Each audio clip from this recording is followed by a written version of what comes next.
कई बार हम परिस्थितियों के कारण या फिर भावनाओं में बहकर कुछ ऐसे फैसले कर देते हैं जिससे हमारा कर्म प्रभावित होता है। आपको कर्म क्यों करना चाहिए? पढ़े भगवान शिव और किसान की कथा। भगवान श्री कृष्ण ने कहा है कि कर्म करो। हम सभी व्यक्ति को अपना काम बड़ी निष्ठा और निस्वार्थ भावना से करनी चाहिए। गीता में भी भगवान श्री कृष्ण ने कहा है कि कर्म करो, लेकिन फल की चिंता मत करो, क्योंकि कर्म करना ही व्यक्ति के अधिकार में है, उसका फल नहीं। कई बार हम परिस्थितियों के कारण या फिर भावनाओं में बहकर कुछ ऐसे फैसले कर देते हैं जिससे हमारा कर्म प्रभावित होता है। आपको कर्म क्यों करना चाहिए? पढ़े भगवान शिव और किसान की कथा। एक बार भगवान शंकर पृथ्वीवासियों पर कुपित हो गए और माता पार्वती को साक्षी मानकर संकल्प किया कि जब तक पृथ्वीवासी नहीं सुधरेंगे तब तक वे शंख नहीं बजाएंगे। देव जानते थे कि शंकर भगवान शंख बजाएंगे तभी बरसात होगी। इससे घोर अकाल पड़ गया। पानी की एक बूंद तक नहीं बरसी। धरती पर त्राहिमाम मच गया। ऐसे में एक दिन भगवान शंकर पार्वती आकाश में विचरण कर रहे थे तो उन्होंने एक अजीब दृश्य देखा कि एक किसान भरी दोपहरी में चिलचिलाती धूप में खेत की जुताई कर रहा है। पसीने में नहाया मगर अपनी धुन में बहुत मगन।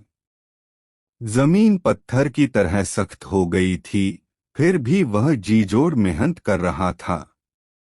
उसकी आंखों में आत्मविश्वास था और उसके पसीने की बूंदों से उम्मीद टपक रही थी। भोलेनाथ व पार्वती बदले हुए वेश में आकाश से नीचे उतरे और उससे कहा, अरे भाई, तू क्यों बेकार कष्ट उठा रहा है? सूखी बंजर धरती में केवल पसीने बहाने से ही खेती नहीं होती। किसान ने हल चलाते चलाते ही जवाब दिया, हाँ, बिल्कुल ठीक कह रहे हैं श्रीमान, मगर हल चलने का गुण भूल न जाऊं, इसलिए मैं हर साल पूरी लगन के साथ जुताई करता हूं। जुताई करना भूल गया तो केवल वर्षा से खेती हो सकेगी क्या? मेहनत का अपना ही परम आनंद है। मैं लोभ के लिए खेती नहीं करता। किसान की बात सुनकर महादेव को भी लगा कि मैं भी तो परम आनंद की अनुभूति के लिए ही शंख बजाता हूँ। मुझे भी शंख बजाए 1 बरस बीत गए। कहीं शंख बजाना भूल तो नहीं गया।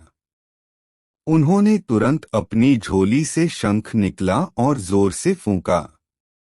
चारों ओर बादल की घटाएं घुमड़ पड़ी। बिजली चमकने लगी और जोरदार बारिश होने लगी। इस वर्षा के स्वागत में किसान के पसीने की बूंदें पहले ही खेत में गिरकर चमक रही थीं।